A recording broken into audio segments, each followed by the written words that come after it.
Hello students, मैं निखिल कुमार एक बार फिर आप सभी का स्वागत करता हूं आपके अपने यूट्यूब चैनल सीजीपीएससी ई पाठशाला में।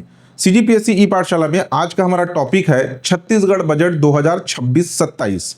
वित्त मंत्री ओपी चौधरी जी के द्वारा 24 फरवरी 2026 को जो छत्तीसगढ़ राज्य का बजट पेश किया गया, उस बजट के कुछ महत्वपूर्ण आंकड़ों और उस बजट में की गई कुछ महत्वपूर्ण घोषणाओं को आज के इस वीडियो में हम कवर करने वाले हैं। चलिए देखिए, सीजीपीएससी ई पाठशाला का छत्तीसगढ़ आर्थिक सर्वेक्षण 2025-26 और छत्तीसगढ़ एवं केंद्रीय बजट 2026-27 का बुक मार्केट में अवेलेबल हो चुका है।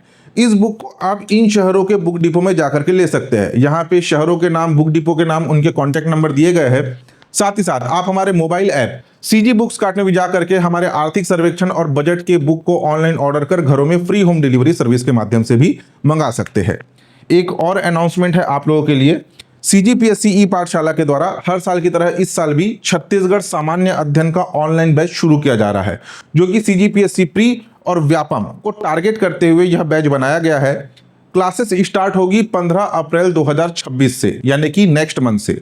तो जो भी स्टूडेंट अपना रजिस्ट्रेशन कराना चाहते हैं वे गूगल प्ले स्टोर में जाकर के छत्तीसगढ़ ई पाठशाला मोबाइल ऐप को डाउनलोड करके अपना रजिस्ट्रेशन करा सकते हैं। 15 अप्रैल 2026 से क्लासेस स्टार्ट हो जाएगी। ठीक है, चलिए टॉपिक पे आते हैं, ध्यान दीजिएगा। छत्तीसगढ़ बजट 2026-27 कुछ बेसिक फैक्ट है, उस पर ध्यान दीजिए। सबसे पहले जो बजट पेश किया गया वो किया गया वित्त मंत्री ओपी चौधरी जी के द्वारा। ठीक है, किस तिथि को बजट पेश किया गया? 24 फरवरी 2026 को। देखिए, मैं ना वाइट बैकग्राउंड स्क्रीन में पढ़ा रहा हूं, उस कारण से मेरा फेस जो है थोड़ा ब्लैक दिख रहा होगा। वैसे ही मेरा चेहरा देखने की जरूरत नहीं है, आप लोगों को कंटेंट पढ़ने से मतलब है। स्क्रीन पे जो चीजें हैं वो आपको क्रिस्टल क्लियर दिखनी चाहिए। जहां पर जरूरत पड़ेगा वहां आपको जूम करके मैं दिखा दूंगा। दूसरी चीज, बहुत टाइम से करंट अफेयर का वीडियो यूट्यूब पर नहीं आया है। ऐसा नहीं कि करंट अफेयर का वीडियो डालना मैंने बंद कर दिया है। पिछले 1.5 महीने का वीडियो मैंने कवर कराया है, फिर अगले 1.5 महीने का वीडियो आगे इस मंथ के एंड में मैं आपको कवर करा दूंगा। अभी वीडियोस थोड़ी से रेगुलर आएंगी क्योंकि पिछले बार इकोनॉमिक सर्वे कवर नहीं हुआ था। ठीक है, देखिए, वित्त मंत्री ओपी चौधरी जी के द्वारा 24 फरवरी 2026 को छत्तीसगढ़ राज्य का 26वां बजट पेश किया गया। यह बजट वित्त मंत्री ओपी चौधरी जी के कार्यकाल का तीसरा बजट था। कई बार हम एक्सपेक्ट करके चलते हैं कि एग्जाम में काफी टफ क्वेश्चन आएंगे। फॉर एग्जांपल अगर हम व्यापम की बात करें तो व्यापम में एक बार का क्वेश्चन पूछा गया था, छत्तीसगढ़ बजट 2026-27, अभी जो हम पढ़ रहे हैं इसी को रेफरेंस लेके बता रहा हूं।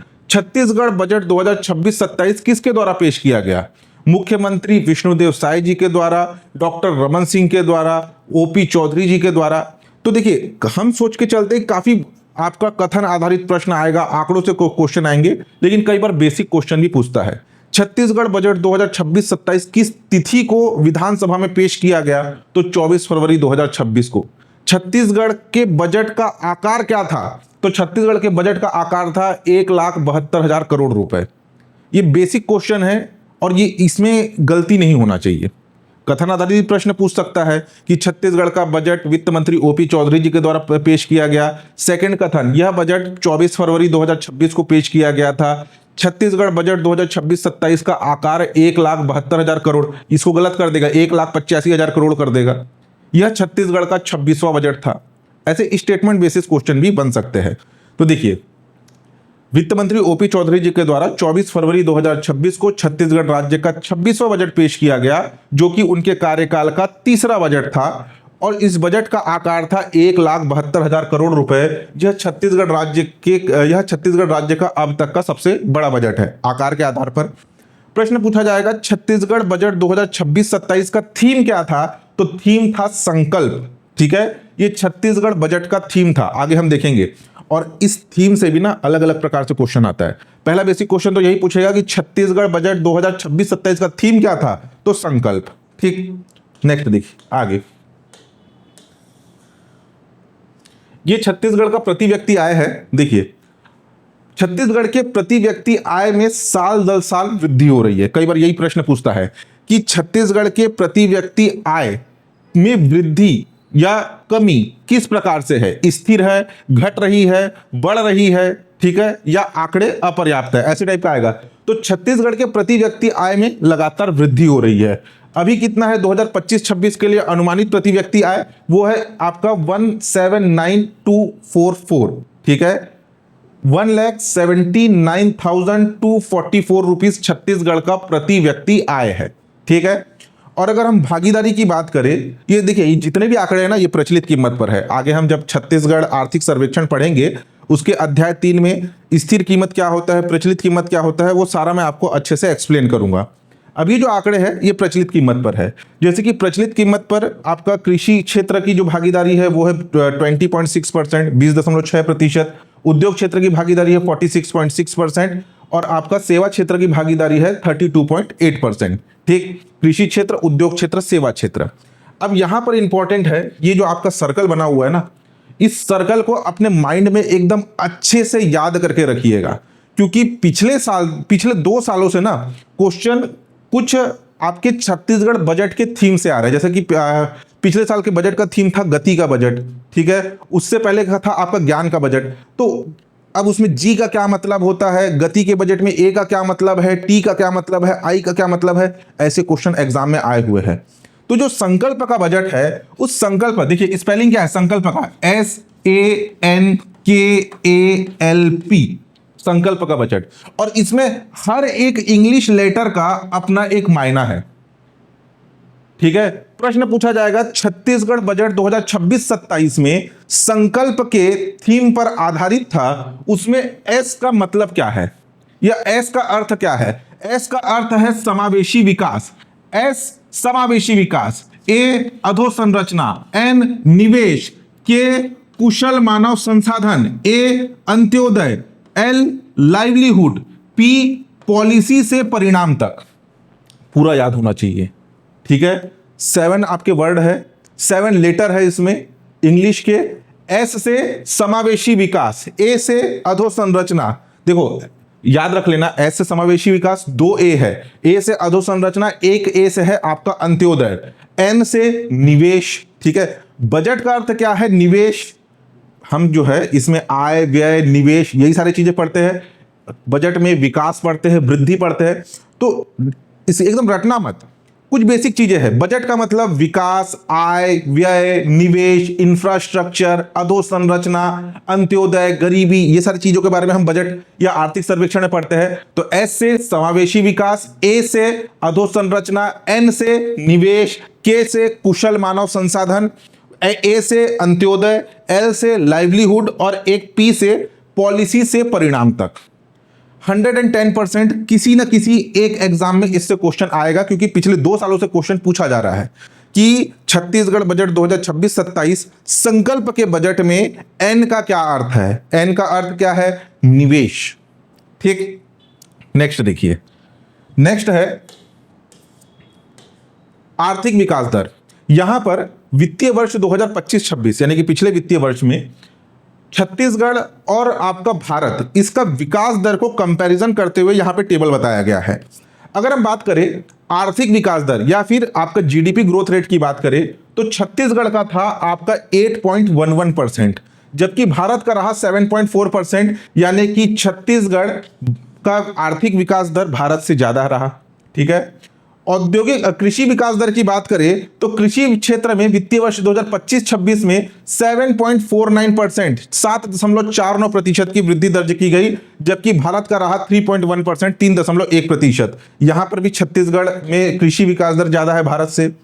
अगर औद्योगिक विकास दर की बात करें तो औद्योगिक विकास दर ये रहा आपका छत्तीसगढ़ का रहा 7.21%, जबकि भारत का रहा 6.2%, ठीक है। यहां पर भी जो है छत्तीसगढ़ का ज्यादा है। उसके बाद सेवा क्षेत्र के विकास दर की बात करें तो वो रहा आपका 9.11% छत्तीसगढ़ का, और भारत का रहा 9.1%, लगभग नियरेस्ट है। अगर प्रति व्यक्ति आय की बात करें तो छत्तीसगढ़ का प्रति व्यक्ति आय 1,79,244 रुपीज, ये छत्तीसगढ़ के का प्रति व्यक्ति आय है प्रचलित कीमतों पर, ठीक। देखिए ऊपर के जो आंकड़े हैं ना, ये 4 आंकड़े स्थिर कीमतों पर है। किस पर है, स्थिर कीमतों पर।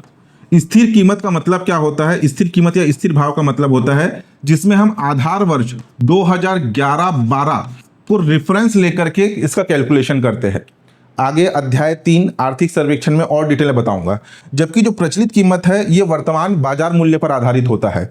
स्थिर कीमत और प्रचलित कीमत में अंतर क्या होता है? महंगाई का, बस, ठीक है, महंगाई का इसमें अंतर होता है। तो छत्तीसगढ़ का प्रति एक व्यक्ति आय 1,79,244 रुपीस है, जिसमें पिछले वित्तीय वर्ष की तुलना में 10.07% 10.07% की वृद्धि दर्ज की गई। जबकि भारत का प्रचलित कीमत पर प्रति व्यक्ति आय है 2,19,575 रुपए, जिसमें पिछले वर्ष की तुलना में 6.9% की वृद्धि दर्ज की गई। ठीक, नेक्स्ट देखिए,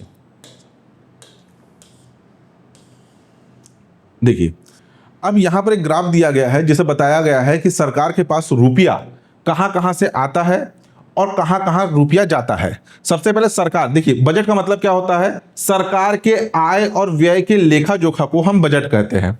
सरकार के आय और व्यय के लेखा जोखा को बजट कहा जाता है। तो आय यानी कि सरकार को कहां कहां से पैसा मिला, व्यय सरकार ने किन किन क्षेत्रों में पैसा खर्च किया, उसे हम एक पाई ग्राफ के तरह उसमें समझेंगे।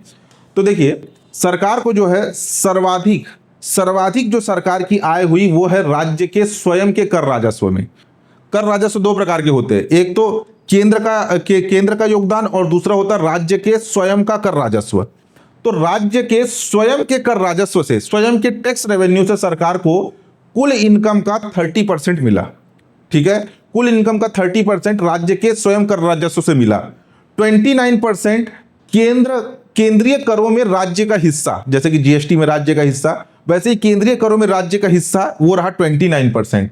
उसके बाद 14% रहा राज्य के स्वयं का करेत्तर राजस्व, यानी कि गैर कर राजस्व। ठीक है, गैर कर राजस्व से जो है 14% प्राप्त हुआ। करों के अतिरिक्त, एक तो टैक्स के माध्यम से सरकार को इनकम होती है, टैक्स के अलावा अन्य माध्यम से जो सरकार को इनकम हुई उसका योगदान रहा 14%। फिर 12% रहा शुद्ध लोक ऋण, आपका 9% रहा केंद्र से जो अनुदान मिलता है वो, राज्य की पूंजी निवेश हेतु विशेष सहायता 5%, शुद्ध लोक लेखा से प्राप्तियां 1%। इसमें आपके लिए इंपॉर्टेंट क्या है, प्रश्न पूछा जाएगा कि छत्तीसगढ़ बजट 2026-27 के अनुसार सरकार की आय में सर्वाधिक योगदान किसका है? राज्य के स्वयं के कर राजस्व का, केंद्रीय करों में राज्य के हिस्से का, केंद्र से प्राप्त राज्य के अनुदान का, या राज्य के स्वयं का करेत्तर राजस्व। तो किसका योगदान सर्वाधिक है? राज्य के स्वयं का कर राजस्व का। अगर इसको हम और क्लासिफाई करें तो राज्य के स्वयं का कर राजस्व और राज्य के गैर कर राजस्व, करेत्तर राजस्व या गैर कर राजस्व, इसे राज्य का स्वयं का राजस्व कहा जाएगा। ओवरऑल अगर इसको हम देखें, दोनों को ऐड करेंगे तो 44% जो कि राज्य का स्वयं का राजस्व है, इसमें केंद्र से कोई प्राप्त नहीं हुआ, राज्य के स्वयं का कर राजस्व रहा। अगर भारत सरकार से जो केंद्र सरकार जो कर लगाती है उसमें छत्तीसगढ़ का हिस्सा और केंद्र सरकार से जो छत्तीसगढ़ को अनुदान मिलता है वो ओवरऑल रहा भारत सरकार से अंतरण 38% और ऊपर रहा आपका पूंजीगत प्राप्तियां लगभग 18%। ठीक, अब सरकार के पास जो पैसा आया वो किन किन क्षेत्रों में व्यय हुआ उसकी अगर हम बात करें तो लगभग 32% पैसा व्यय हुआ प्रतिबद्ध व्यय। प्रतिबद्ध व्यय का मतलब जो सरकार वेतन और भत्ते देती है, पेंशन और जो रिटायर होने के बाद जो लाभ मिलता है जो गवर्नमेंट एम्प्लॉय रहती है उनको, और ब्याज अदायगी में लगभग सरकार का 32% व्यय हुआ। 30% राज्य प्रायोजित योजनाओं में हुआ, यानी कि राज्य सरकार जो योजनाएं चला रही है उन योजनाओं में लगभग 30% राज्य प्रायोजित योजनाओं में व्यय हुआ। केंद्र प्रायोजित योजनाएं, केंद्र सरकार के नाम पे बहुत सारी योजनाएं चलती है, जैसे इंदिरा गांधी वृद्धावस्था पेंशन योजना, इंदिरा गांधी दिव्यांगजन पेंशन योजना, ऐसे बहुत सारी योजनाएं चलती है। तो उन योजनाओं में केंद्र सरकार तो कुछ पैसे देती है, उसके साथ साथ राज्य सरकार भी देती है। फॉर एग्जांपल 500 रुपए अगर वृद्धावस्था पेंशन योजना मिल रहा है तो 300 रुपए केंद्र सरकार देती है, 200 रुपए राज्य सरकार देती है। तो वही कहा जा रहा है केंद्र प्रायोजित योजनाओं में लगभग 14% जो है पैसा गया, 16% पूंजीगत व्यय में गया, अन्य में गया आपका 8%। तो अगर हम देखें तो सर्वाधिक व्यय जो होता है वो प्रतिबद्ध व्यय में सरकार का पैसा गया। समझने का है, देख के रखिए। ठीक, नेक्स्ट देखिए, छत्तीसगढ़ बजट 2026-27 एक नजर में, ये 25-26 के आंकड़े हैं, ये 26-27 के आंकड़े हैं। आपके लिए इंपॉर्टेंट है 26-27 के। कभी से किसी एग्जाम में कंपेयर करते हुए क्वेश्चन पूछ लेगा कि 25-26 की तुलना में 26-27 का क्या रहा, बढ़ा कि घटा कि कम हुआ, ऐसे कंपैरिजन से क्वेश्चन पूछ सकता है। ठीक, देखिए अगर हम राजस्व प्राप्तियों की बात करें, मैं आपको केवल 26-27 के आंकड़ों को ही बताऊंगा। ठीक है, राजस्व प्राप्तियों की बात करें तो राजस्व प्राप्तियां 2026-27 में रहा 1,43,000 करोड़ रुपए। 1,43,000, जितने भी आंकड़े सब करोड़ रुपए में है, 1,43,000 करोड़ रुपए जो है ये आपका रहा राजस्व प्राप्तियां। पूंजीगत प्राप्तियों की बात करें तो पूंजीगत प्राप्तियां रहा 29,900 रुपए। आर्थिक सर्वेक्षण बजट आंकड़े वाले रहते हैं, टफ लगते हैं, थोड़े से बोरिंग होते हैं, वो मैं मानता हूं। जितना सिंप्लीफाई करके मैं बता सकता हूं उतना मैं बताऊंगा। मेरा मेहनत कम रहता है, आप लोगों का मेहनत ज़्यादा रहता है। मैं अपने तरफ से बेस्ट दे करके कंटेंट को इजी करने का मैंने कोशिश किया है। बुक में भी अगर आप पढ़ेंगे तो जो गवर्नमेंट का इकोनॉमिक सर्वे है और जो हमने जो बुक बनाया है, जो मैंने बुक बनाया है, उसको कंपेयर करके देखिएगा। जितना इजी हो सके, जितना आसानी से आपको समझ में आ सके, उतना मैंने चीज़ों को एक्सप्लेन किया है। लेकिन आंकड़े हैं, एक बार में याद नहीं होते, घबराने की जरूरत नहीं है। 2 बार 3 बार 4 बार अगर आप याद करेंगे तो आंकड़े याद हो जाते हैं। कई लोग एकदम लास्ट मोमेंट में इकोनॉमिक सर्वे को पढ़ना शुरू करते हैं, उनके लिए सिलेबस हेक्टिक हो जाता है। और जिस हिसाब से अभी प्रेजेंट में एग्जाम में जो क्वेश्चन आ रहे हैं उसको देखिएगा, आंकड़े आधारित प्रश्न एग्जाम में काफी आ रहे हैं। इकोनॉमिक सर्वे के बुक में भी मैंने बहुत सारे नए आंकड़े उसमें ऐड किए हैं, क्योंकि उस सेक्टर से क्वेश्चन एग्जाम में ज्यादा आ रहे हैं, इस कारण से।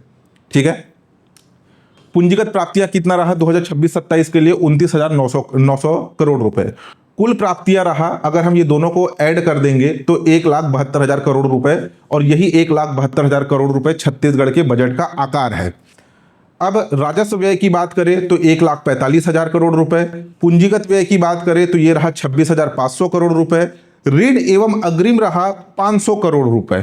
ठीक, कुल व्यय हुआ सरकार का 1,72,000 करोड़ रुपए। अगर हम इसमें राजस्व अधिक या राजस्व घाटा की बात करें तो वो रहा आपका -2,000 रुपए। ठीक, पूंजी निवेश हेतु विशेष सहायता की अगर बात करें तो वो रहा 8,500 करोड़ रुपए। ये थोड़ा सा इसको याद रखना, क्योंकि ये डाटा नया ऐड हुआ है। एक साल का प्रश्न पूछा था कि छत्तीसगढ़ बजट, मैं आपको जो अभी का बजट है उसी के ईयर को रेफरेंस लेके बता रहा हूं। छत्तीसगढ़ बजट 2026-27 में ऋण एवं अग्रिम कितना अनुमानित था? कितना अनुमानित था? तो 500 करोड़ रुपए। ऐसा क्वेश्चन आया है ऋण एवं अग्रिम से एग्जाम में। ठीक, उसके आगे राजकोषीय घाटा, जिसे वित्तीय घाटा के नाम से भी जाना जाता है, वो रहा माइनस, ठीक है, घाटा है इसलिए ऋण में है, -20,400, ऋण 20,400 करोड़ रुपए। ये रहा राजकोषीय घाटा। और ये डाटा सबसे इंपॉर्टेंट है आप लोगों के लिए, ये वाला, कि छत्तीसगढ़ के जीएसडीपी में राजकोषीय घाटा कितना प्रतिशत अनुमानित है वित्तीय वर्ष 2026-27 के लिए? तो ये है आपका 2.87%।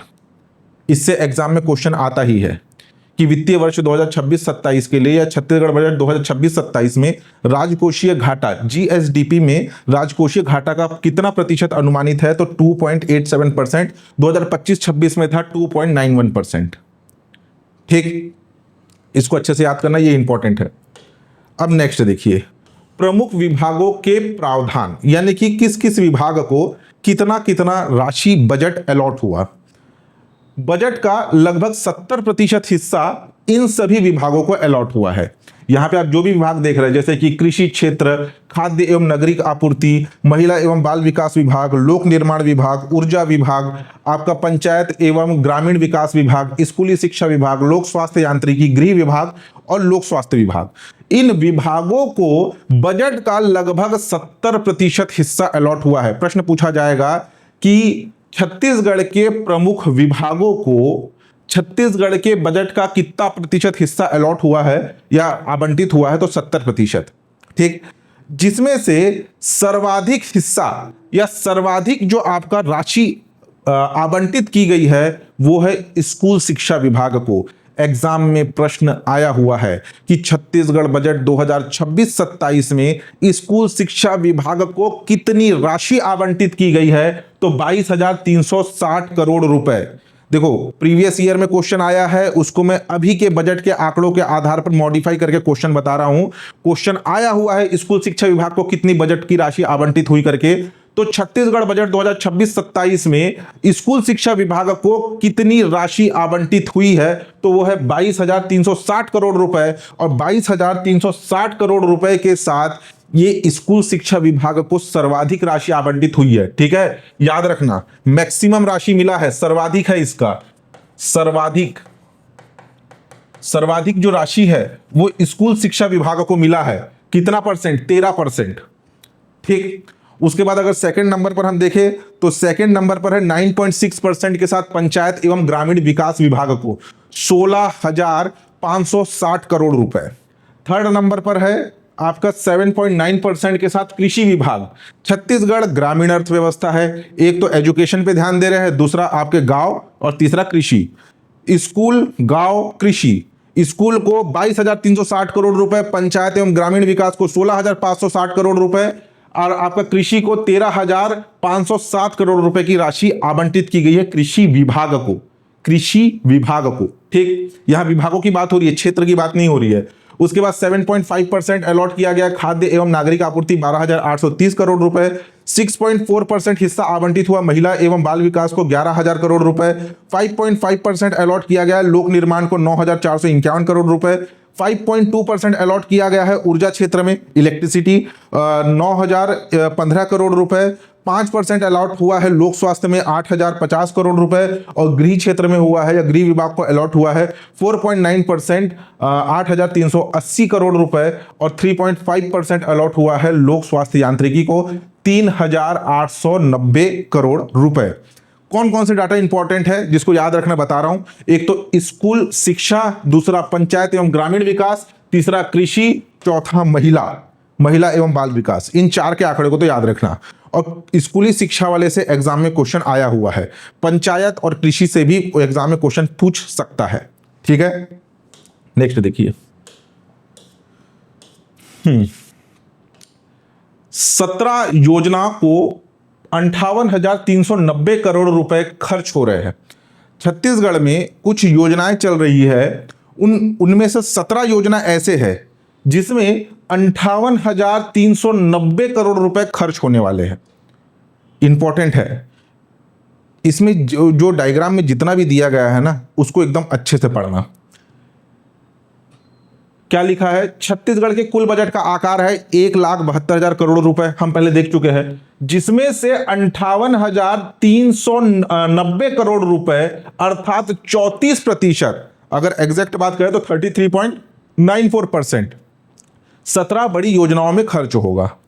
अब इन 17 योजनाओं में कितनी राशि खर्च हो रही है वो भी इंपॉर्टेंट है। प्रश्न पूछा जाएगा कि छत्तीसगढ़ बजट 2026-27 में कृषक उन्नति योजना के लिए कितनी राशि आवंटित की गई है, तो 10,000 करोड़ रुपए। भूमिहीन कृषि मजदूर कल्याण योजना के लिए कितनी राशि आवंटित की गई है, 600 करोड़ रुपए।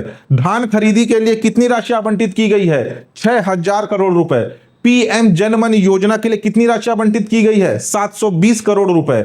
ऊर्जा सब्सिडी के तौर पर पीएम सूर्य घर योजना जिसमें सब्सिडी दी जा रहा है, ऊर्जा सब्सिडी के लिए 6,700 करोड़ रुपए। शहीद वीर नारायण सिंह आयुष्मान योजना के लिए 1,500 करोड़ रुपए एग्जाम में आया हुआ है। छत्तीसगढ़ बजट 2026-27 में शहीद वीर नारायण सिंह आयुष्मान योजना के लिए कितनी राशि आवंटित की गई है, तो 1,500 करोड़ रुपए। राष्ट्रीय स्वास्थ्य मिशन के लिए 2,000 करोड़ रुपए।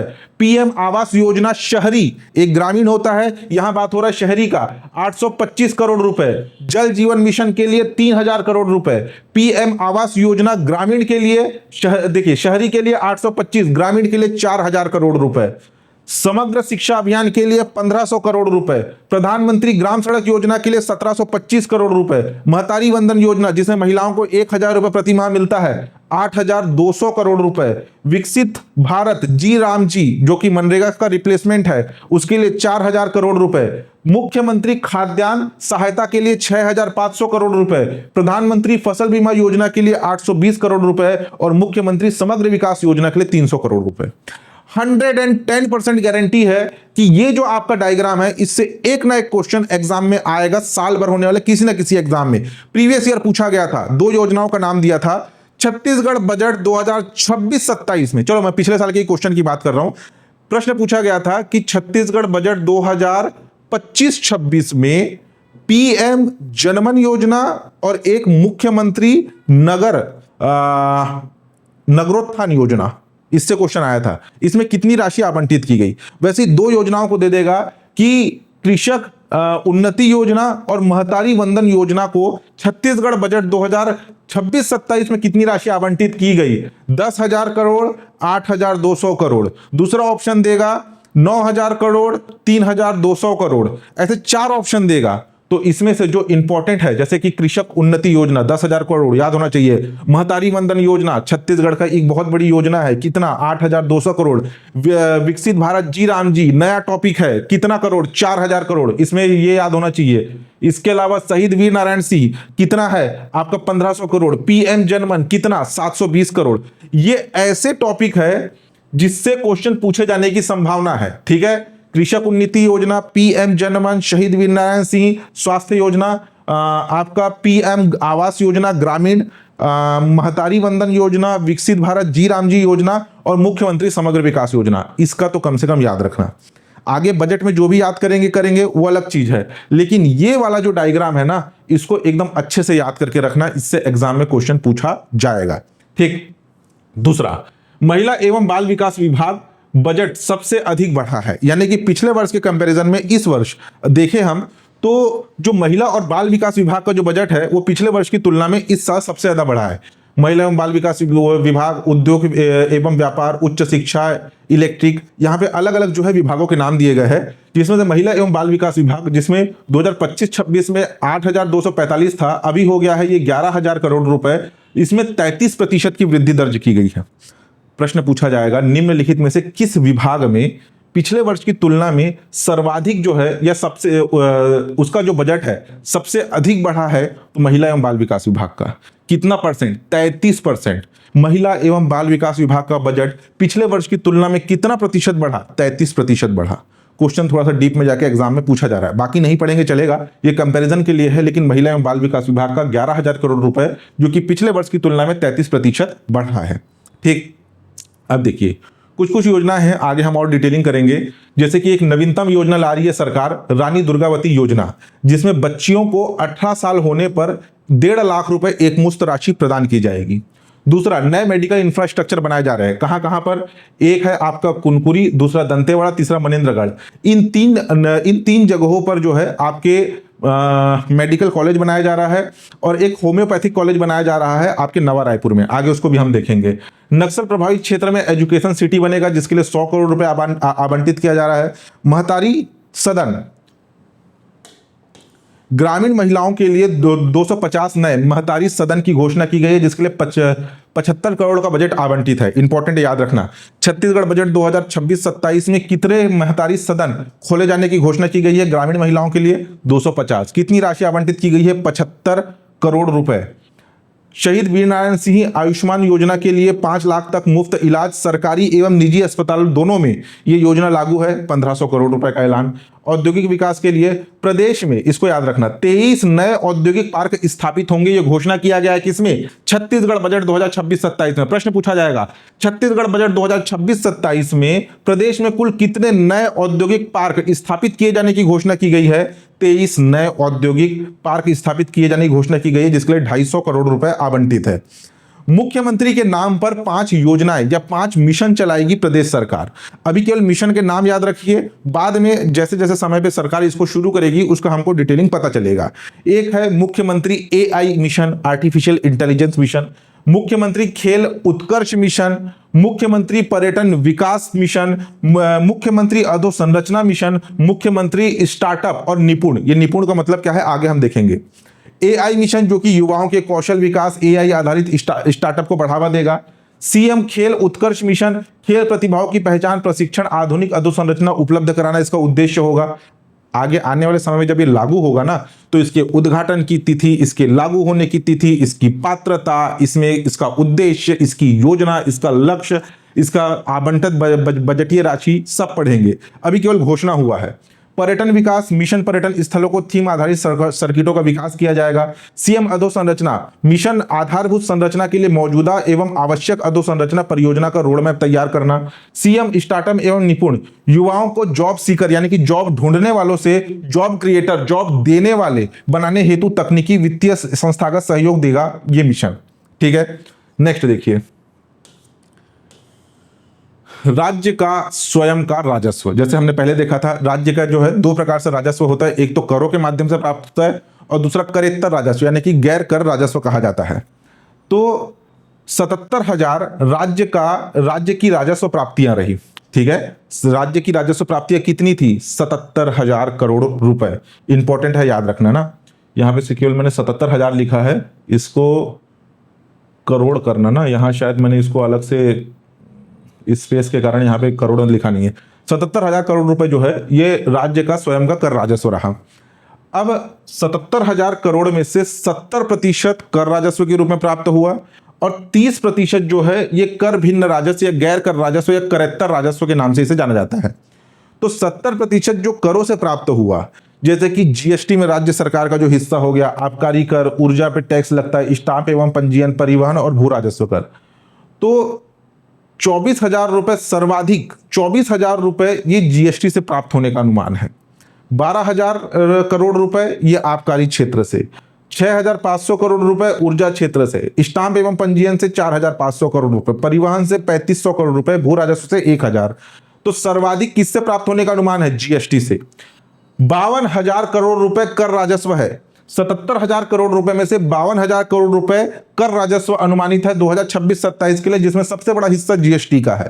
ठीक, अगर गैर कर राजस्व का बात करें तो यह है 25,000 करोड़ रुपए, जिसमें से सर्वाधिक प्राप्त हो रहा है खनन से। जो खनिजों का जो उत्खनन होता है उसकी बात हो रही है। खनन से 19,000 करोड़ रुपए, जल संसाधन से 1,500 करोड़ रुपए, वन से 1,500 और आपका अन्य से 300। तो सर्वाधिक मिल रहा है आपका खनन से। ठीक, नेक्स्ट देखिए, अब छत्तीसगढ़ बजट में जो कुछ महत्वपूर्ण घोषणाएं की गई है बजटीय भाषण में, उसको हम एक एक करके पढ़ेंगे। जैसे कि रानी दुर्गावती योजना, ये एक नई योजना है। रानी दुर्गावती योजना, जिसका मुख्य उद्देश्य बालिकाओं के जन्म होने पर उन्हें गरिमामयी आर्थिक सुरक्षा प्रदान करना, ये इसका मुख्य उद्देश्य है। इस वित्तीय वर्ष 2026-27 में सरकार यह नई योजना लाने वाली है। अभी घोषणा हुआ है, आने वाले समय में इसमें इसकी पात्रता क्या होगी, इसमें कितनी राशि मिलेगी, क्या मिलेगी, सारा चीज बताया जाएगा। नोनी, जिस छत्तीसगढ़ में बालिका को नोनी कहा जाता है, नोनी के 18 वर्ष पूर्ण होने पर 1.5 लाख रुपए की आर्थिक सहायता एक मुश्त प्रदान की जाएगी। इसके लिए बजट 2026-27 में 15 करोड़ रुपए की राशि आवंटित की गई है। इंपॉर्टेंट है, उद्देश्य क्या है, कितनी राशि एक मुश्त मिलने वाली है, बजट में इस नई योजना के लिए कितनी राशि आवंटित की गई है, 15 करोड़ रुपए। द्रुतगामी सड़क संपर्क योजना, यह भी प्रदेश सरकार के द्वारा प्रारंभ की जाने वाली एक नई योजना है, जिसका उद्देश्य राज्य के आर्थिक केंद्रों को जोड़ने वाली सड़क बनाना। ठीक है, जहां से सरकार को इनकम हो रही है, यानी कि इंडस्ट्रियल एरिया, एक बेसिक एग्जांपल ले तो राज्य के आर्थिक केंद्रों को जोड़ने वाली सड़क बनाना इसका मुख्य उद्देश्य है। योजना 2 लेन सड़कों का उन्नयन, कम से कम 2 लेन सड़क, अधिक से अधिक 4 लेन सड़क बनाए जाएंगे। शामिल कुल 36 सड़कें शामिल की गई है इस योजना के लिए, जिसमें से प्रमुख है राजनांदगांव से गीदम, भनपुरी से दोरनापाल, शंकरगढ़ से सुहेला वाया कांसाबेल, कसडोल से गरियाबंद वाया बागबहारा। ये कुछ प्रमुख सड़कें हैं। बस याद रखना, इस योजना के अंतर्गत 36 सड़कों को शामिल किया गया है। कम से कम 2 लेन सड़क का निर्माण किया जाएगा, अधिक से अधिक 4 लेन भी हो सकता है। इसमें आर्थिक केंद्रों को आपस में जोड़ना इसका मुख्य उद्देश्य है। 200 करोड़ रुपए की बजटीय राशि का प्रावधान है। जितनी भी नई योजनाएं हैं उसमें कितनी राशि आवंटित की गई है वो इंपॉर्टेंट है, उससे क्वेश्चन बन सकता है।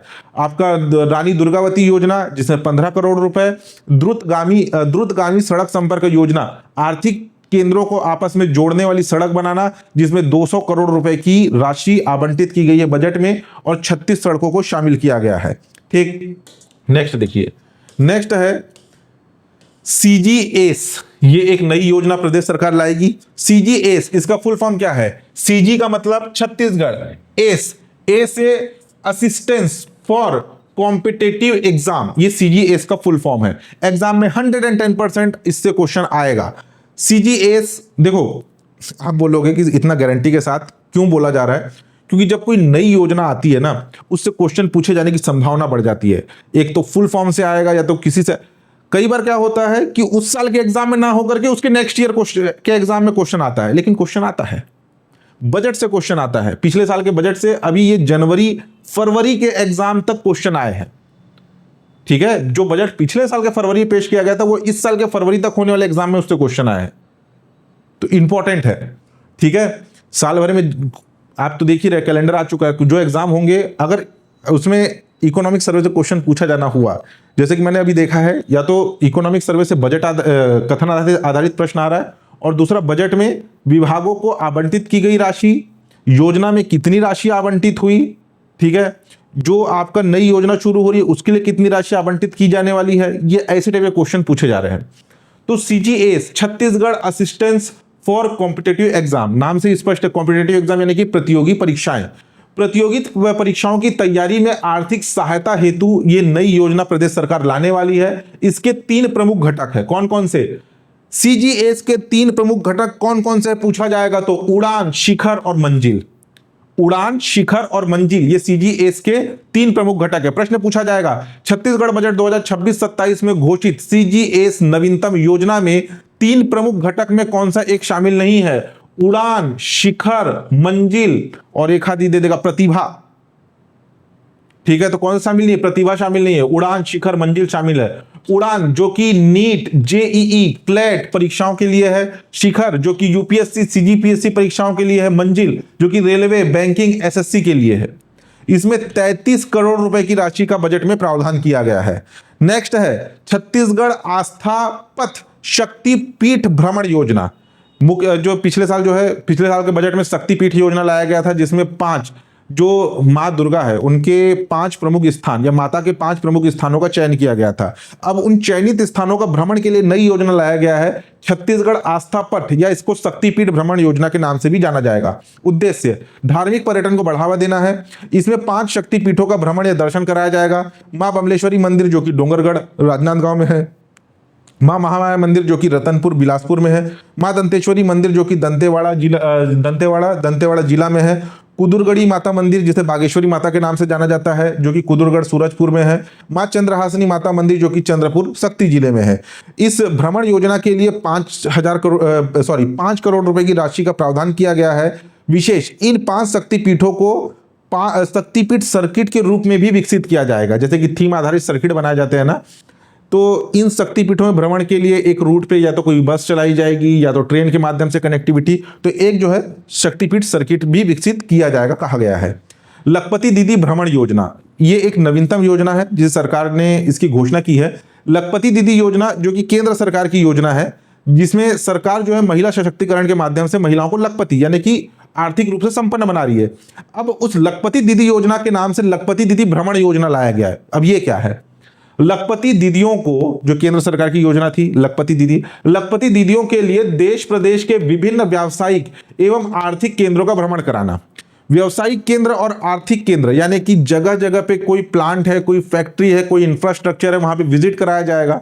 वहां पे एक प्रकार से उनको प्रशिक्षण या ट्रेनिंग दिया जाएगा ताकि वो और उन चीजों को सीख करके, जैसे अगरबत्ती निर्माण की फैक्ट्री है वहां जाकर के उन्हें कुछ ट्रेनिंग दिया गया, या फिर आपका मान लीजिए जैसे जो दूध फैक्ट्री है वहां पर कुछ उनको, यानी महिला जिस काम में संलग्न है ना उससे रिलेटेड जो भी व्यावसायिक परिसर है वहां पे उनको विजिट कराना, वहां पे उनको ट्रेनिंग देना, ये इसका मुख्य उद्देश्य रहेगा। लखपति दीदियों को व्यावसायिक एवं आर्थिक अनुभव का विस्तार करना इसका मुख्य उद्देश्य है। विशेष इन्हें शक्तिपीठों का भी भ्रमण कराया जाएगा, जो पहले आपका इससे पहले हमने पढ़ा है। प्रावधान 5 करोड़ रुपए की बजटीय राशि का प्रावधान है। लखपति दीदी योजना के अंतर्गत प्रदेश की 5 लाख से अधिक महिलाएं लखपति दीदी बन चुकी है, इस आंकड़े को याद रखना, ठीक। मुख्यमंत्री आदर्श शहर समृद्धि योजना, अब ये क्या है?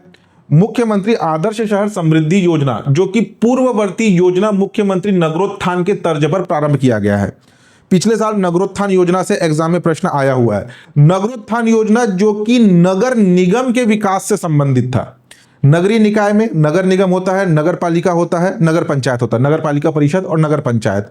तो मुख्यमंत्री नगरोत्थान योजना जो कि पिछले साल के बजट में उसकी घोषणा की गई थी और प्रदेश सरकार ने उसे लागू किया, जो कि नगर निगम के विकास से संबंधित था। तो इस मुख्यमंत्री नगरोत्थान योजना के तर्ज पर इस साल के बजट में प्रदेश सरकार ने मुख्यमंत्री आदर्श शहर समृद्धि योजना, इस नई योजना की घोषणा की है, जिसमें नगर पालिका और नगर पंचायत का समग्र विकास किया जाएगा। नगरोत्थान योजना नगर निगम का, मुख्यमंत्री आदर्श शहर समृद्धि योजना नगर पालिका परिषद और नगर पंचायत का। विशेष, मुख्यमंत्री नगरोत्थान योजना पिछले वर्ष नगर निगम क्षेत्रों के विकास के लिए प्रारंभ किया गया था। प्रावधान, मुख्यमंत्री आदर्श शहर समृद्धि योजना, इस नई योजना के लिए 200 करोड़ रुपए की राशि का प्रावधान है, जबकि पिछले साल जो योजना शुरू किया गया था मुख्यमंत्री नगरोत्थान योजना, इसके लिए 450 करोड़ रुपए की राशि का प्रावधान है। और ये मुख्यमंत्री नगरोत्थान योजना पिछले साल जो इसमें बजटीय राशि आवंटित की गई थी उससे एग्जाम में क्वेश्चन आया था, तो इस साल ये दोनों को याद रखना। आदर्श शहर समृद्धि योजना के लिए 200 करोड़ रुपए और मुख्यमंत्री नगरोत्थान योजना के लिए 450 करोड़ रुपए। ठीक, नेक्स्ट देखिए, नेक्स्ट है सीजी वायु योजना, नाम से ही स्पष्ट है वायु। ठीक, वायु यानी कि वायुयान। पूर्ण नाम छत्तीसगढ़ वायबिलिटी असिस्टेंस फॉर यात्री उड़ान। ठीक, ये इस सीजी वायु का फुल फॉर्म है। उद्देश्य, बिलासपुर, जगदलपुर एवं अंबिकापुर से हवाई सेवाओं को प्रोत्साहित करना। अभी हमारे यहाँ जो डोमेस्टिक फ्लाइट है यानी कि घरेलू उड़ान रायपुर से मैक्सिमम होता है, बिलासपुर, जगदलपुर और अंबिकापुर इससे नाम मात्रा का होता है और बहुत कम ही विमान यहाँ से उड़ान भरती है। तो इस यहाँ से भी, इन जगहों से भी उड़ान भर सके बिलासपुर, जगदलपुर और अंबिकापुर, तो इसको प्रोत्साहित करने के लिए सीजी वायु की शुरुआत किया गया है। इसमें 30 करोड़ रुपए की राशि का प्रावधान है। प्रश्न पूछा जाएगा सीजी वायु के अंतर्गत किन किन हवाई अड्डों को शामिल किया गया, हवाई सेवाओं को शामिल किया गया है, तो बिलासपुर, जगदलपुर और आपका अंबिकापुर। मुख्यमंत्री आदर्श शहर समृद्धि योजना, इसको हम पढ़ चुके हैं, ये शायद 2 बार रिपीट हुआ है। ठीक, अभी पहले ही हमने कवर किया है। नेक्स्ट है स्वामी विवेकानंद उत्कृष्ट शाला योजना। एक योजना है हमारे यहाँ स्वामी आत्मानंद उत्कृष्ट विद्यालय, वैसे ही स्वामी विवेकानंद उत्कृष्ट शाला योजना, एक नई योजना ला रही है सरकार। पीएम श्री योजना के तर्ज पर राज्य में चरणबद्ध तरीके से विद्यालयों को आदर्श शैक्षणिक संस्था के रूप में विकसित करना इसका मुख्य उद्देश्य है। ठीक है, गुणवत्ता युक्त शैक्षणिक वातावरण का निर्माण करना इसका उद्देश्य है। योजना क्या है? पीएम श्री योजना के तर्ज पर प्रधानमंत्री जो पीएम श्री जो योजना चल रही है प्रदेश सरकार में, आगे आपको बताऊंगा, अभी बजट में आर्थिक सर्वेक्षण में इसका पूरा डिटेलिंग है। छत्तीसगढ़ के शायद 341 स्कूलों का इसमें चयन हुआ है, उनका उन्नयन, इंफ्रास्ट्रक्चर डेवलपमेंट, उन्हें स्मार्ट क्लास बनाना, ये सारा इसका प्रावधान है। तो पीएम श्री योजना की तर्ज पर राज्य में चरणबद्ध तरीके से विद्यालयों का आदर्श शैक्षणिक संस्था के रूप में विकसित करना है, गुणवत्ता युक्त शैक्षणिक वातावरण उपलब्ध कराना। इसमें प्रथम चरण में 150 विद्यालयों का चयन किया जाएगा। ठीक है, जैसे कि पीएम श्री स्कूल में पहले से जो निर्मित स्कूल है उसका चयन होता है, तो वैसे ही इसमें जो है स्वामी विवेकानंद उत्कृष्ट शाला योजना के अंतर्गत 150 विद्यालयों का चयन किया जाएगा। इसमें 100 करोड़ रुपए की बजटीय राशि का प्रावधान है। विशेष, पीएम श्री योजना के माध्यम से राज्य के 350 स्कूलों को मॉडल स्कूल बनाया जा रहा है, ये आंकड़े को भी याद कर लेना। ठीक, मुख्यमंत्री शिक्षा सहयोग योजना, ये जो मुख्यमंत्री शिक्षा सहयोग योजना है ये भी एक नई योजना है। जो नई योजना है उसके नीचे मैंने नई योजना लिखा हुआ है ना, ये देखो नई योजना। उद्देश्य, आर्थिक रूप से कमजोर मेधावी छात्र छात्राओं को पढ़ाई के लिए रेंटल आवासीय सुविधा हेतु आर्थिक सहायता उपलब्ध कराना। ये है क्या, इसको समझना। मेधावी छात्र यानी कि जो टैलेंटेड है, जिन्हें शासकीय हॉस्टल की सुविधा उपलब्ध नहीं हो पा रही है, गवर्नमेंट जो है छात्रावास बनाती है, गवर्नमेंट छात्रावास, शासकीय छात्रावास बनाती है, हॉस्टल बनाती है, लेकिन बहुत से ऐसे स्टूडेंट हैं जिन्हें जो है शासकीय छात्रावास यानी कि गवर्नमेंट हॉस्टल का लाभ नहीं मिल पाता। उन्हें जो है संभाग स्तर पर या स्वयं के व्यय पे रहने की व्यवस्था करने पर आर्थिक सहयोग दिया जाएगा। संभाग स्तर पर उनके लिए अलग से हॉस्टल बनाया जाएगा जिसमें कोई कैटेगरी नहीं है। जनरली जो छात्रावास है वो एसटी छात्रावास, एससी छात्रावास, ओबीसी छात्रावास रहते हैं, उसमें जनरल या अनरिजर्व कैटेगरी के लिए कोई प्रावधान नहीं रहता। तो बहुत से बच्चे कहीं बाहर जाकर पढ़ाई करते हैं तो वहाँ पे उनको किराया देने में ही उनके पास का बहुत पैसा चला जाता है। पढ़ाई लिखाई का खर्चा तो अलग होता है, लेकिन किराया में भी जो है रेंट देने में भी बहुत सारे पैसा जाते हैं। तो उनके लिए संभाग स्तर पर एक हॉस्टल बनाया जाएगा, और जहाँ पे संभाग स्तर पर हॉस्टल नहीं है तो वहाँ पे स्वयं के व्यय से रहने पर जो व्यवस्था है तो उसका रेंट में सरकार आर्थिक सहायता प्रदान करेगी। कितना राशि देगा, कितना योगदान देगा, अभी केवल ये योजना का घोषणा हुआ है, अभी इसका डिटेलिंग आया नहीं है। इसमें 10 करोड़ रुपए की राशि का प्रावधान है। मुख्य छत्तीसगढ़ युवा दर्शन योजना, ये भी प्रदेश सरकार के द्वारा एक नई योजना शुरू की जा रही है। अब ये क्या है, अच्छा इसमें मेधावी छात्र का मतलब जिसमें 10th का परसेंटेज, 12th का परसेंटेज, ग्रेजुएशन का परसेंटेज, ये सारा चीज इसमें कंसिडर किया जाएगा, है ना। छत्तीसगढ़ युवा दर्शन योजना ये क्या है, विद्यार्थियों को राज्य के अंदर प्रमुख ऐतिहासिक एवं सांस्कृतिक केंद्रों का भ्रमण कराना। पहला चीज तो ये विद्यार्थियों के लिए है। दूसरा, ये केवल राज्य के अंदर, छत्तीसगढ़ से बाहर अन्य राज्यों में नहीं, राज्य के अंदर प्रमुख ऐतिहासिक और सांस्कृतिक केंद्रों का भ्रमण कराना, जैसे कि भोरमदेव मंदिर, महामाया मंदिर, जो भी ऐतिहासिक स्थल है। शासकीय स्कूलों के प्रतिभाशाली विद्यार्थियों को इसका लाभ मिलेगा, जो वही बात है जो टैलेंटेड है। छत्तीसगढ़ की समृद्ध परंपराओं एवं सांस्कृतिक रीति रिवाजों का ज्ञान कराने हेतु इसको शुरू किया जा रहा है। इसके लिए 5 करोड़ रुपए की राशि का प्रावधान है। ठीक, नेक्स्ट देखिए, विकसित भारत जी राम जी, या जिसे वीबी जी राम जी के नाम से जाना जाता है, ये केंद्र सरकार के द्वारा प्रारंभ की गई एक योजना है। इसको नई योजना नहीं बोल सकते, ये मनरेगा का रिप्लेसमेंट है। मनरेगा की जगह पे अब वीबी जी राम जी लाया जा रहा है। पहला चीज तो ये देखिए, मनरेगा का आधुनिक और उन्नत रूप है विकसित भारत जी राम जी या वीबी जी राम जी। इसका पूर्ण नाम क्या है, विकसित, देखिए वीबी का फुल फॉर्म विकसित भारत, उसके बाद जी का गारंटी फॉर रोजगार एंड आजीविका मिशन, गारंटी फॉर रोजगार एंड आजीविका मिशन ग्रामीण, ठीक है, ये इसका फुल फॉर्म है। केंद्र प्रायोजित योजना है। अब देखो इसके ना डेट से एग्जाम में क्वेश्चन आ सकता है कि जैसे कि आपने मनरेगा में पढ़ा होगा कि मनरेगा से संबंधित अधिनियम या विधेयक लोकसभा में कब लाया गया, राज्यसभा में कब लाया गया, राष्ट्रपति ने मंजूरी कब दिया। तो ये जो वीबी जी राम जी से संबंधित जो विधेयक है, ये लोकसभा से पारित हुआ 18 दिसंबर 2025 को, राज्यसभा से पारित हुआ 19 दिसंबर 2025 को, राष्ट्रपति से इसको मंजूरी मिली आपका 21 दिसंबर 2025 को। तो ये 3 डेट याद रखना, 3 डेट इंपॉर्टेंट है। लोकसभा से कब पारित हुआ, राज्यसभा से कब पारित हुआ और राष्ट्रपति की मंजूरी कब मिली। कार्यान्वयन, ये जो आपकी नई जो योजना है, जो मनरेगा का रिप्लेसमेंट है, 1 अप्रैल 2026 से इसका लागू किया जाना प्रस्तावित है। अभी डेट तो रखा गया 1 अप्रैल 2026, हो सकता है आगे भी बढ़ जाए, क्योंकि नई योजनाएं हैं, इसको लागू करने में समय लग सकता है। फिलहाल प्रस्तावित है 1 अप्रैल 2026 से लागू होगा। कार्य दिवस, मनरेगा में जहां 100 दिन का निश्चित रोजगार था, यहां 125 दिन का मजदूरी रोजगार की गारंटी दी जाएगी। भुगतान, 7 दिन का मजदूरी भुगतान अनिवार्य है, यानी कि 7 दिन के अंदर मजदूरी का भुगतान करना इसमें अनिवार्य है। केंद्रीय बजट में वी जी राम जी के लिए 95,692 करोड़ रुपए आवंटित किया गया है, जबकि छत्तीसगढ़ बजट में 4,000 करोड़ रुपए का प्रावधान है। वीबी जी राम जी के लिए छत्तीसगढ़ सरकार 4,000 करोड़ रुपए जो है बजट में आवंटित की है, जबकि केंद्र सरकार ने 95,692 करोड़ रुपए की राशि आवंटित की है। ठीक है, इंपॉर्टेंट है, याद रखना।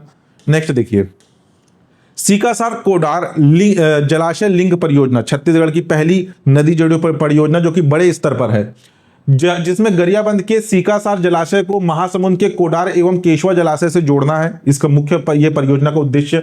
परियोजना में जो है सीकासार जलाशय जिसकी ऊंचाई 393 मीटर है, से कोडार जलाशय 343 तक नहर के माध्यम से जल आपूर्ति सुनिश्चित करना, जिससे सिंचाई क्षमता समृद्ध हो। देखो ये नदी जोड़ परियोजना क्या है, सीकासार परियोजना जिसका ऊंचाई लगभग 393 मीटर है, तो ये अपनी पूर्ण क्षमता को प्राप्त कर लेने के बाद, संपूर्ण जल का उपयोग करने के बाद भी इसमें जल जो है, पानी जो है बचा रहता है। उसके विपरीत जो कोडार जलाशय है, वहां पे पानी की कमी बने रहती है। तो ज्यादा पानी वाले जलाशय को कम पानी वाले जलाशय तक पहुंचाने के लिए ये नई योजना बनाई जा रही है। छत्तीसगढ़ की पहली नहर लिंक परियोजना है, जिसके लिए 3,047 करोड़ रुपए की प्रशासनिक स्वीकृति है। बजट में स्वीकृति नहीं दिया गया, प्रशासनिक स्वीकृति है। ठीक, छत्तीसगढ़ इंस्टीट्यूट, अब देखो ये ना सब नई योजना नहीं है, ये पहले से इसकी घोषणा कर दी गई थी, केवल नई योजना है, उसके नीचे ही बस मैंने नई योजना लिखा हुआ है, बाकी जो है नॉर्मल जो पहले से घोषणा हुआ है उसका इंप्लीमेंटेशन किया जा रहा है।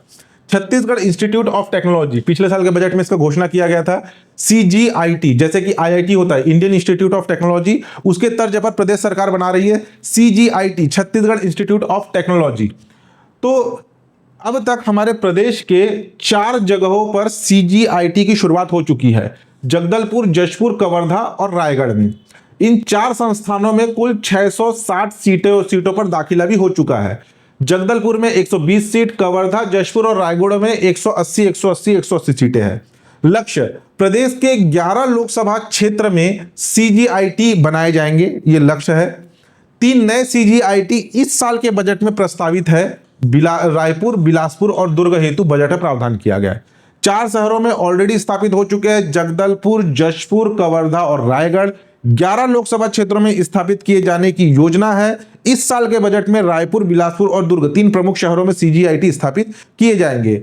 मटनार और देवरगांव बैराज प्रस्तावित, ये दोनों बैराज प्रस्तावित है आपके इंद्रावती नदी के तट पर बस्तर जिले में। स्वीकृति, इसके लिए 2024 करोड़ रुपए की प्रशासनिक स्वीकृति मिली है। सिंचाई, बस्तर में लगभग 72,000 हेक्टेयर क्षेत्र में सिंचाई सुविधा मिलेगा।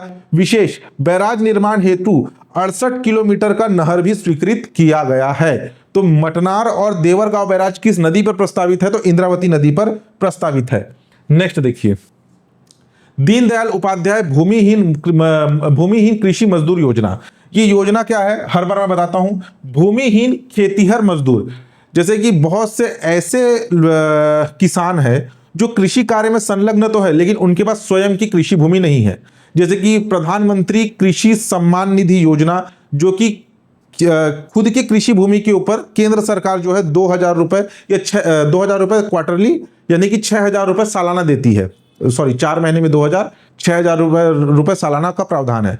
बहुत सी ऐसी योजना है जो कि कृषि भूमि पर आधारित है, किसानों पर नहीं। तो उसके लिए लाया गया दीनदयाल उपाध्याय भूमिहीन कृषि मजदूर योजना। बहुत से ऐसे किसान जो कि कृषि कार्य में संलग्न तो है लेकिन उनके पास स्वयं की कृषि भूमि नहीं है, उसके लिए यह योजना लाया गया। बहुत पहले से योजना चल रहा प्रदेश में। प्रत्येक परिवार को 10,000 रुपए वार्षिक आर्थिक सहायता प्रदान किया जाता है। इसमें 600 करोड़ रुपए का इस साल बजट में राशि आवंटित की गई है। नेक्स्ट, महतारी वंदन योजना, जो कि 1 मार्च 2024 से लागू हुआ। डेट इंपॉर्टेंट है, डेट से एग्जाम में क्वेश्चन आता ही है। उद्देश्य, महिलाओं को स्वास्थ्य, पोषण एवं आत्मनिर्भर में वृद्धि करने हेतु ये योजना लाया गया।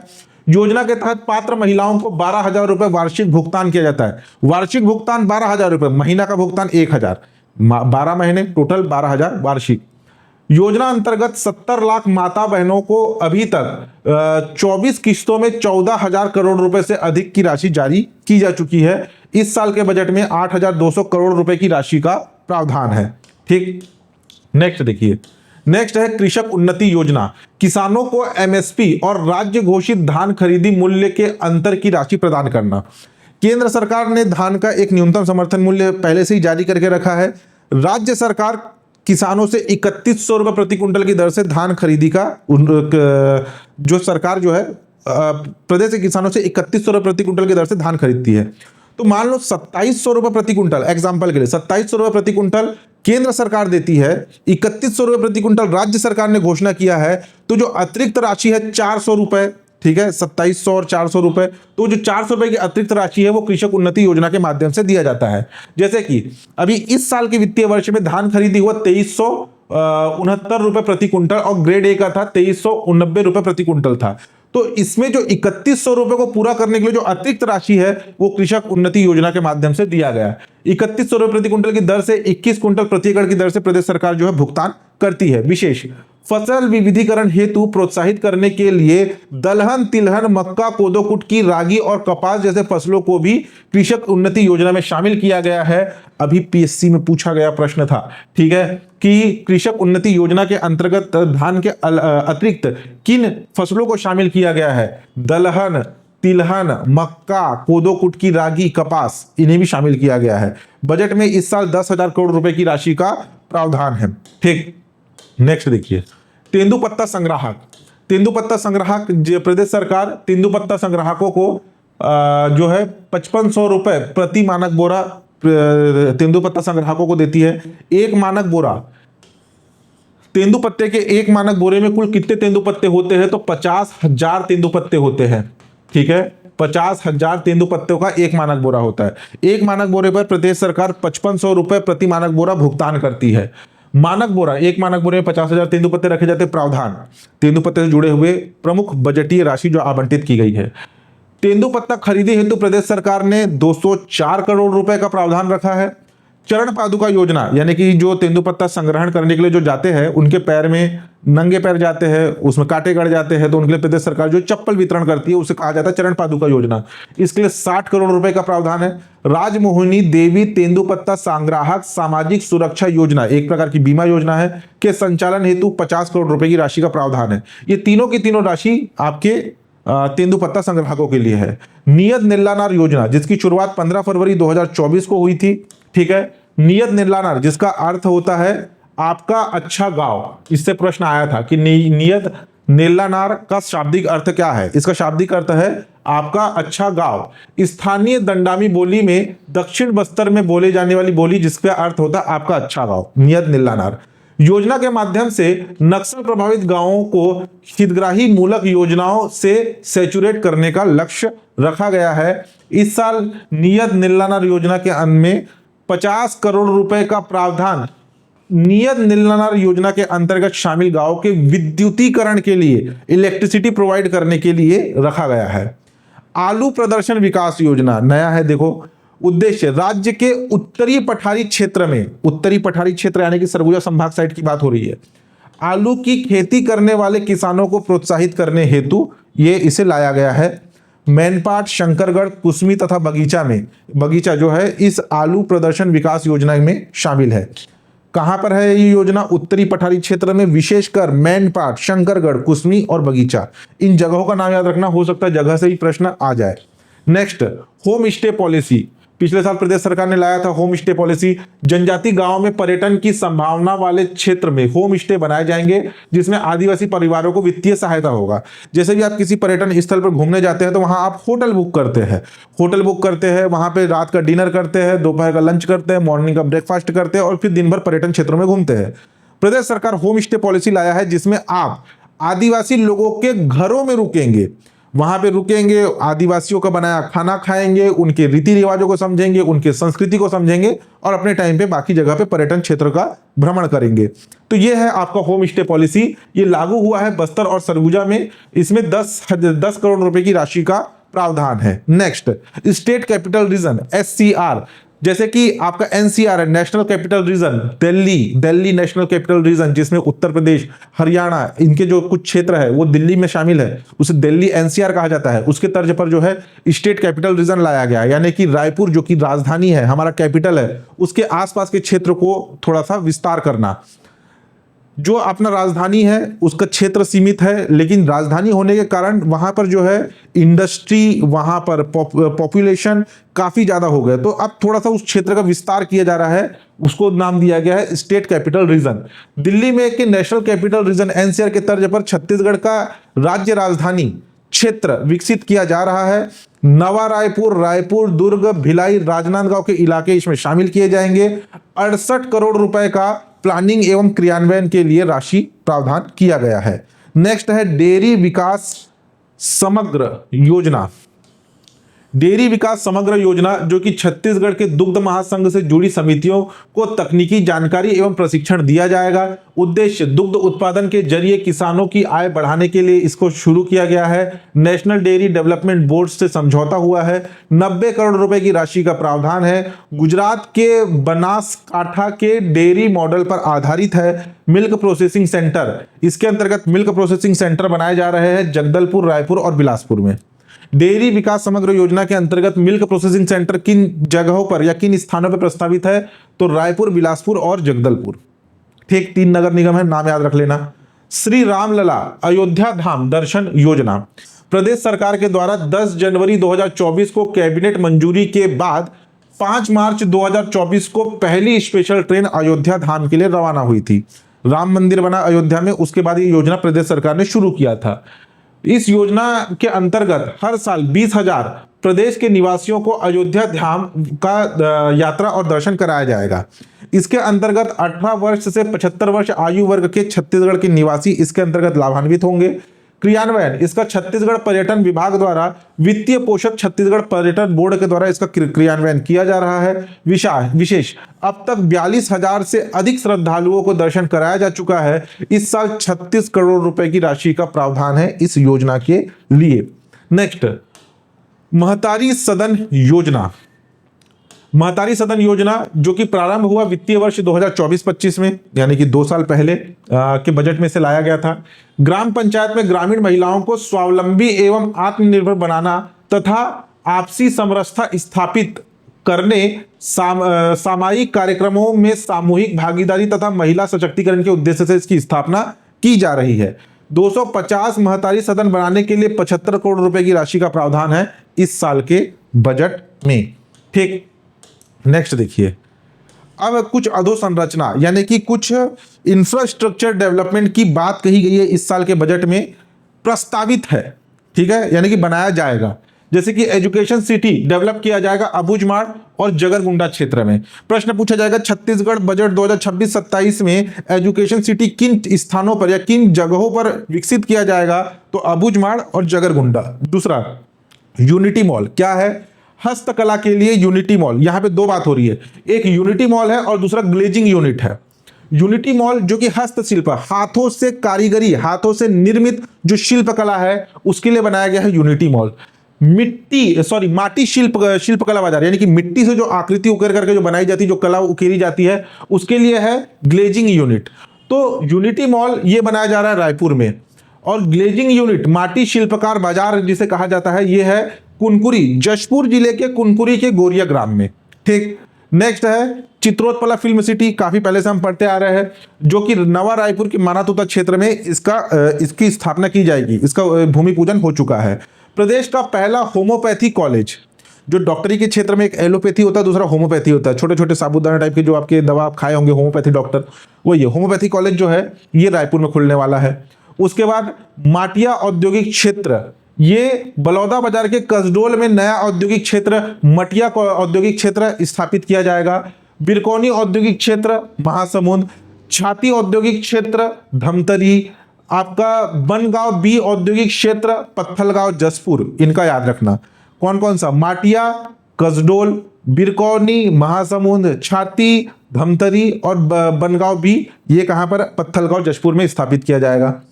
फिर मैन्युफैक्चरिंग क्लस्टर 2.0 राजनांदगांव के पटेवा में स्थापित होगा। इंडस्ट्रियल फैसिलिटेशन कॉम्प्लेक्स राजनांदगांव में। मेगा परीक्षा केंद्र, प्रदेश का सबसे बड़ा परीक्षा केंद्र।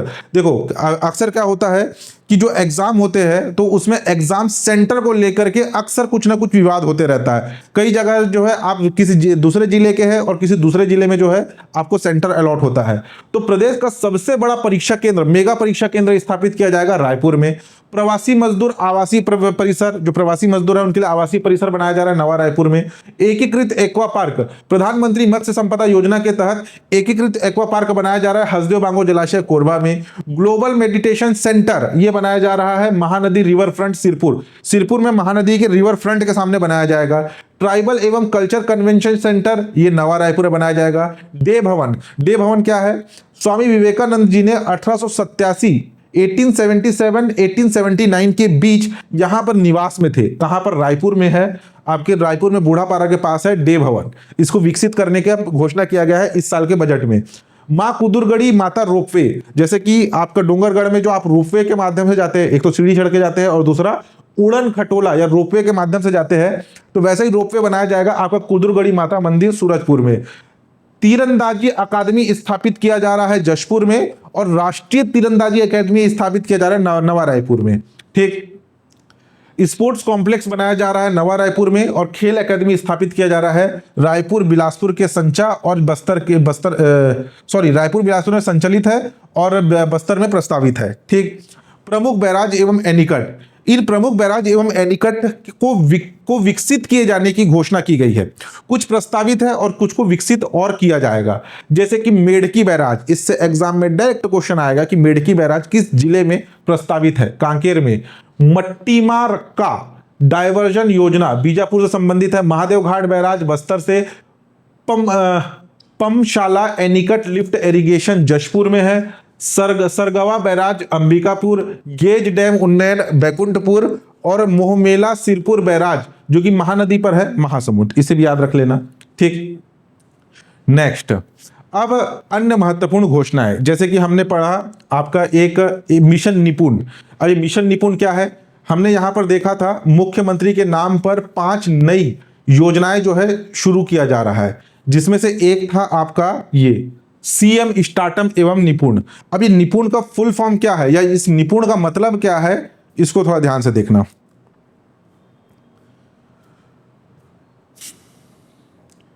मिशन निपुण, निपुण का फुल फॉर्म आ सकता है new age industry preparedness through up skilling of new generation youth. फूटी किस्मत रही तो इसका फुल फॉर्म आएगा कि मिशन निपुण क्या है, न्यू एज, जो न्यू जनरेशन है, new age industrial preparedness through up skilling, यानी कि उनके स्किल को बढ़ाना ऑफ न्यू जनरेशन यूथ। ठीक, नेक्स्ट है प्रदेश में अनुसूचित जाति एवं अनुसूचित जनजाति वर्ग एवं अनुसूचित जाति वर्ग के विकास के लिए आदिवासी उपयोजना मद में 34% और अनुसूचित जाति विशेष घटक योजना मद 12% राशि का प्रावधान है। वर्ष 2026-27 के बजट में सामाजिक क्षेत्र के लिए, पहले ये क्वेश्चन आते थे कि वित्तीय वर्ष 2026-27 के बजट में सामाजिक क्षेत्र के लिए कितनी प्रतिशत की राशि आवंटित की गई है, या वो है 40%। आर्थिक क्षेत्र के लिए 36%, सामाजिक सेवा के लिए 24% का प्रावधान है। ठीक, ये अलग अलग क्षेत्र के हिसाब से, सामाजिक क्षेत्र, आर्थिक क्षेत्र और सामान्य क्षेत्र।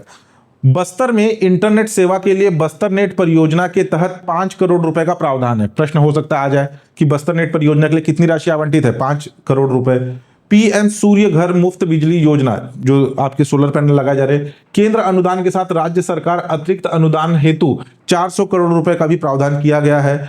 बस्तर ओलंपिक के तर्ज पर सरगुजा ओलंपिक शुरू करने वाली सरकार, तो बस्तर ओलंपिक और सरगुजा ओलंपिक हेतु 5-5 करोड़ रुपए की राशि का प्रावधान है। यह प्रश्न आ सकता है ना कि बस्तर ओलंपिक और सरगुजा ओलंपिक के लिए कितनी राशि आवंटित की गई है बजट में, 5-5 करोड़ रुपए। प्रदेश में स्थित राष्ट्रीय उद्यान एवं अभ्यारण्यों के विकास के लिए 11 करोड़ रुपए की राशि का प्रावधान है। ऐसे कुछ इंपॉर्टेंट फैक्ट है जो आ सकते हैं। ठीक है, इसको छोड़ना नहीं है, लास्ट के मिसलेनियस करके कई लोग छोड़ देते हैं। राष्ट्रीय उद्यान एवं अभ्यारण्य के विकास के लिए इस साल के बजट में 11 करोड़ रुपए की राशि दी गई है। सरगुजा अंचल के लिए छत्तीसगढ़ का शिमला कहे जाने वाले मैनपाट हेतु 5 करोड़, जशपुर के कोतेबीरा में धार्मिक पर्यटन हेतु भी बजटीय प्रावधान है। कोतेबीरा कहां पर स्थित है पूछेगा, जशपुर में। सरगुजा जशपुर विकास प्राधिकरण की राशि 75 करोड़, बस्तर विकास प्राधिकरण के लिए 75 करोड़ बजट का प्रावधान किया गया है। अनुसूचित जाति विकास प्राधिकरण के लिए 75 करोड़ रुपए प्रावधान किया गया है। ओबीसी विकास प्राधिकरण के लिए 80 करोड़ रुपए, मध्य विकास प्राधिकरण के लिए 75 करोड़ का प्रावधान बजट में किया गया है। फूटी किस्मत रही तब इससे आएगा। असंगठित श्रमिक सुरक्षा एवं कल्याण हेतु 128 करोड़ रुपए का प्रावधान है। प्रदेश की आंगनबाड़ियों के संचालन हेतु 800 करोड़ रुपए, पूरक पोषण आहार हेतु 650 करोड़ रुपए, पोषण अभियान एवं कुपोषण मुक्ति योजना के लिए 325 करोड़ रुपए, प्रधानमंत्री महतारी वंदन योजना के लिए 120 करोड़ रुपए, मिशन वात्सल्य योजना के लिए 80 करोड़ का प्रावधान है। 25 विकास खंडों में डायलिसिस केंद्र और 50 विकास खंडों में जन औषधि केंद्रों के लिए भी बजटीय प्रावधान किया गया है। किसानों के लिए ब्याज मुक्त ऋण उपलब्ध कराने, 0% ब्याज पर सरकार जो ऋण देती है, ब्याज मुक्त ऋण उपलब्ध कराने के लिए 300 करोड़ का प्रावधान है। इंपॉर्टेंट इसे याद रखना। सामाजिक सुरक्षा सहायता योजना के अंतर्गत विभिन्न पेंशन योजनाओं के लिए 1422 करोड़ रुपए, मुख्यमंत्री पेंशन योजना, सामाजिक सुरक्षा पेंशन योजना, ऐसे बहुत सारी योजनाएं हैं इसके अंतर्गत आती है। सामाजिक सुरक्षा पेंशन योजना के लिए, उसके लिए 1422 करोड़ रुपए का प्रावधान है। प्रदेश, ये भी इंपॉर्टेंट है, इसे भी याद रखना है ना। सामाजिक सुरक्षा के अंतर्गत जो विभिन्न पेंशन योजनाएं प्रदेश में चलती है उसके लिए 22 करोड़ रुपए। प्रदेश के प्रत्येक जिला मुख्यालय में सियानगुड़ी, ठीक है, यानी कि ओल्ड एज होम आप बोल सकते हैं, सियानगुड़ी को वरिष्ठ नागरिकों के डे केयर सेंटर के रूप में विकसित किया जाएगा, जिसका संचालन सामाजिक संस्थानों के माध्यम से किया जाएगा। इसके लिए 5 करोड़ रुपए की राशि का प्रावधान है। स्वदेश दर्शन योजना 2.0 के तहत कबीरधाम में भोरमदेव परिसर में छेरकी महल, मड़वा महल, सरोधा डैम इत्यादि के लिए 146 करोड़ रुपए के कार्यों को स्वीकृति प्रदान की गई है। जनजातीय संस्कृति को देश दुनिया तक पहुंचाने के लिए जनजाति लोक संगीत सांस्कृतिक परिसर के संरक्षण, रिकॉर्डिंग्स और प्रचार प्रसार हेतु नई पहल के रूप में जनजातीय सुर संगीत स्टूडियो की शुरुआत की जा रही है। जनजाति सुर संगीत स्टूडियो, ठीक है, नाम याद रखना इसका। जनजाति बहुल ग्राम पंचायतों के लोगों के जीवन स्तर सुधार हेतु संचालित धरती आबा जनजाति ग्राम उत्कर्ष अभियान योजना के अंतर्गत बुनियादी ढांचे, स्वास्थ्य, शिक्षा, आजीविका क्षेत्र में मौजूदा कमियों को दूर करने हेतु 200 करोड़ रुपए की राशि का प्रावधान है। अभी बहुत सारा है, देखो। मुख्यमंत्री बाल भविष्य योजना के अंतर्गत, इसको याद रखना, हाँ ये आएगा। मुख्यमंत्री बाल भविष्य योजना के अंतर्गत कुल कितने प्रवास आवासीय विद्यालय है? पहले की भी एग्जाम में क्वेश्चन पूछा गया है। वर्तमान में 17 प्रयास आवासीय विद्यालय संचालित है, जिसके अंतर्गत 72,000 करोड़ का प्रावधान है। साथ ही बीजापुर में प्रयास आवासीय विद्यालय प्रारंभ करने का प्रावधान इस साल के बजट में किया गया है। ये 17 प्रयास आवासीय विद्यालय इंपॉर्टेंट है, इसे याद रखना। अनुसूचित जनजाति बहुल ग्राम पंचायतों में बैगा पुजारियों को प्रोत्साहन के लिए राशि दिए जाने का निर्णय लिया गया है, जिसके 3 करोड़ रुपए की राशि प्रदान की गई है। सिरपुर विकास के अंतर्गत ऐतिहासिक सांस्कृतिक पर्यटन विरासत एवं विकास हेतु 42 करोड़ रुपए का प्रावधान किया गया है। दुर्ग, जशपुर, रायपुर, बलौदाबाजार, रायगढ़ सहित 5 सरकारी महाविद्यालयों में उत्कृष्टता केंद्र स्थापित करने के लिए 15 करोड़ रुपए की राशि का प्रावधान है। तो उत्कृष्टता केंद्र किन किन महाविद्यालय, सरकारी महाविद्यालय में स्थापित किया जाएगा? दुर्ग, जशपुर, रायपुर, बलौदाबाजार और रायगढ़, नाम याद रख लेना। प्रदेश में national mission on natural farming यानी कि प्राकृतिक कृषि के लिए 40 करोड़ रुपए, national mission on edible oil, ठीक है, खाद्य तेल के लिए 90 करोड़ रुपए, दलहन आत्मनिर्भरता मिशन के लिए 100 करोड़ रुपए की राशि का प्रावधान है। किसानों को कृषि पंपों के लिए निःशुल्क विद्युत प्रदान करने हेतु 5,500 करोड़ रुपए का प्रावधान है। कब, कहां से, किस क्षेत्र में कितनी राशि आवंटित की गई है, क्वेश्चन आ जाए, कोई भरोसा नहीं है। मार्च 2026 तक नक्सलवाद को समाप्त करने का संकल्प लिया गया है। 2 साल में 487 नक्सल मुठभेड़ में मारे गए, 1,853 गिरफ्तार हुए। सरकार की पुनर्वास नीति से प्रभावित होकर 2,336 नक्सलियों ने आत्मसमर्पण किया है। एक डाटा है जो लिखने में काम आएगा मेंस में। महिलाओं के विरुद्ध अपराधों पर प्रभावी नियंत्रण के लिए सरकार ने महिला थानाओं की संख्या को बढ़ाकर 10 कर दिया है। ठीक है, महिला थाना की संख्या कितनी है? 10। ड्राइविंग लाइसेंस की प्रक्रिया को तकनीकी आधारित बनाने के लिए ऑटोमेटेड ड्राइविंग अटेस्टेड ट्रैक स्थापित करने का निर्णय लिया गया है। इसके तहत इस वर्ष 8 जिलों में बलौदाबाजार, भाटापारा, राजनांदगांव, जांजगीर चांपा, कवर्धा, बालोद, गरियाबंद, नारायणपुर, कोंडागांव में ई ट्रैक का निर्माण किया जाएगा। छत्तीसगढ़ के खिलाड़ियों की प्रतिभा एवं सम्मान को प्रोत्साहन करने के लिए ओलंपिक स्वर्ण पदक, अगर छत्तीसगढ़ का कोई एक खिलाड़ी है जो ओलंपिक में जाता है और वहां से गोल्ड मेडल जीत के लाता है तो उसको 3 करोड़ रुपए, रजत पदक जीतने पर 2 करोड़ रुपए और कांस्य पदक जीतने पर 1 करोड़ रुपए प्रदेश सरकार देगी। और ओलंपिक प्रतिभा खिलाड़ियों को, छत्तीसगढ़ का कोई खिलाड़ी केवल ओलंपिक में जाता है, कोई मेडल नहीं जीतता, तो उसे 21 लाख रुपए का राशि प्रदान किया जाएगा। महिलाओं के आर्थिक सशक्तिकरण हेतु सरकार के द्वारा किए जाने वाले प्रयासों को निरंतर ध्यान में रखते हुए इस साल महिलाओं के नाम पर भूमि, भवन, अचल संपत्ति क्रय करने पर पंजीयन शुल्क में 50% का छूट दिया गया है। जो रजिस्ट्री होता है भूमि खरीदी में या कृषि भूमि खरीदी में या भवन खरीदी में, उसमें जो नॉर्मल जो रजिस्ट्री रेट लगता है उसमें 50% का डिस्काउंट रहेगा अगर वो प्रॉपर्टी महिलाओं के नाम पर खरीदा जाता है तो। ठीक, नेक्स्ट है आपका एक ग्राफ, वर्षवार जो जीडीपी है जो बढ़ रहा है उसको देख लीजिए। वित्तीय वर्ष 2026-27 में सकल घरेलू उत्पाद 7.09 लाख करोड़ रुपए अनुमानित है, जो कि गत वर्ष की तुलना में 12.4% अधिक है। ये प्रचलित कीमतों पर है, बस एक ग्राफ है, देख लीजिए। ठीक है, तो यहां पर होता है Chhattisgarh budget 2026-27 and Chhattisgarh budget से प्रीवियस ईयर में क्वेश्चन आए हैं। प्रीवियस ईयर क्या, अभी 2026 चल रहा है, 2025 के ही बहुत सारे एग्जाम में क्वेश्चन पूछे गए हैं। तो बजट को हल्के में नहीं लेना। अब नेशनल बजट को भी हम कवर करेंगे और धीरे से इकोनॉमिक सर्वे को भी शुरू करेंगे। आज के लिए इतना ही। किसी प्रकार का डाउट हो तो आप नीचे कमेंट करके पूछ सकते हैं। चैनल पर नए तो चैनल को सब्सक्राइब कीजिएगा और लाइक और शेयर जरूर कीजिएगा। धन्यवाद।